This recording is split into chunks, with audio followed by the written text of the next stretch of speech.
Kapan juga seperti sudah kami sampaikan, silakan masyarakat sampaikan, laporkan kepada Pemprov, suku dinas, ya, instansi terkait. Kami akan tindak lanjuti bagi kontraktor yang menjadi pelaksana agar laksanakan secara baik, ya. Memang jumlahnya banyak sekali dan fungsi sumber resapan itu sangat penting dan baik dalam rangka menyimpan air, ya, dapat mengurangi potensi banjir dan mengurangi bahkan menghilangkan genangan air. Guntur Romli, bongkar warga Bidara Cina diminta bantu proyek sumur resapan tetapi belum dibayar. Ditulis oleh tim redaksi jurnal dari berbagai sumber. Pekerjaan teknis yang perlu dipahami tentang kondisi tanahnya maupun pekerjaan konstruksinya. Ketidakpahaman tentang kondisi tanah, ketidakpahaman tentang bagaimana membuat sumber resapan yang benar, itu menjadi masalah besar.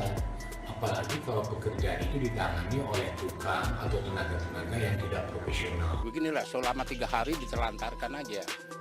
Dan resikonya ya saya takut anak-anak atau mobil kejeblos atau gimana gitu. Jadi ini atas swadaya masyarakat ini diurus kembali. Sejumlah warga Bidara Cina Jatinegara Jakarta Timur mengaku sempat diminta membantu membangun sumber resapan di wilayah RT 11 RW 16 di kelurahan tersebut. Dilansir dari Kompas, salah satu warga bernama Ari 38 tahun mengaku dipekerjakan oleh pihak proyek guna membangun pekerjaan sumur resapan yang sempat terbengkalai itu. Tepatnya di pertengahan bulan Desember 2021 lalu. Menurut Ari, di lokasi tersebut memang tidak ada pekerja. Lalu Ari berserta 2 warga lainnya, Hidayat 59 tahun dan Fuadin, mengaku ditawari pekerja oleh mandor proyek. Ketiganya diminta bekerja sebagai buruh harian lepas untuk menggali sumur resapan dan memasukkan tanah galian ke dalam karung. Menurut Ari, salah satu lubang itu hitungannya Rp80.000 sama ngarungin tanah 1.500 per karungnya. Tawaran tersebut diterima Ari karena waktu itu masih nganggur, belum ada kerjaan. Ari juga menuturkan kesempatan kerja itu terjalin tanpa diketahui perangkat RT maupun RW setempat atau kelurahan Bidara Cina. Awalnya mandor memperkerjakan ketiganya memberi uang makan sebesar Rp150.000. Setelah 2 hari bekerja, ketiganya menyelesaikan pekerjaan 7 lubang dan memasukkan tanah galian sumur ke dalam 70 karung. Namun uang pembayaran dijanjikan tidak muncul. Dan jikalau di total borongan bertiga sekitar Rp700.000 yang belum dibayar.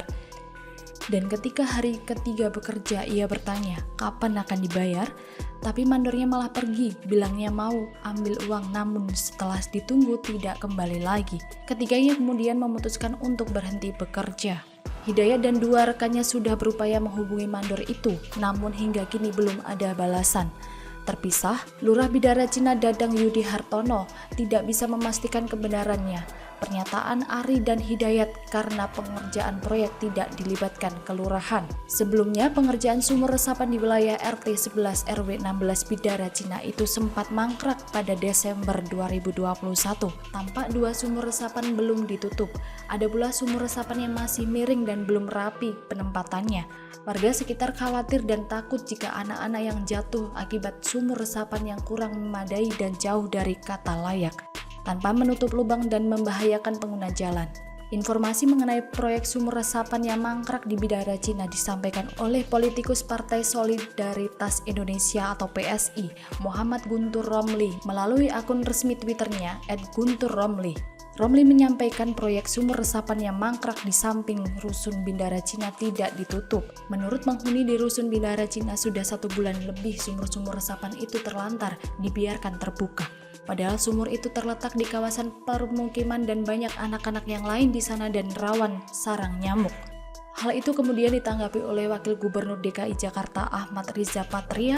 Ia meminta Dinas Sumber Daya Air atau SDA untuk menindaklanjuti proyek pembangunan sumur resapan di Rusun Bidara Cina itu.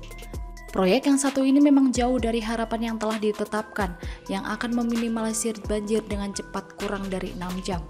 Tapi kenyataannya nihil, uang yang digunakan saja sudah hilang entah kemana. Anggaran yang sebanyak itu saja bisa diselewengkan entah kemana. Apalagi soal uang kurang upah proyek yang kurang hanya 700 ribuan. So pasti sudah diembat oleh para oknum balai kota. Anies memang begitu, selain bisanya kelebihan bayar, ia juga suka bayar. Ia kalau tanggung jawab lain nih dibiarkan. Niatnya sih baik ya, memberikan pekerjaan bagi warga yang masih nganggur. Tapi berkat mulut lemesnya kena deh tuh warga. Masuk ke dalam perangkat mulut manisnya Anies. Menurut saya sih, ini sama saja menjajah warga sendiri dengan imbalan yang tak pernah terrealisasi.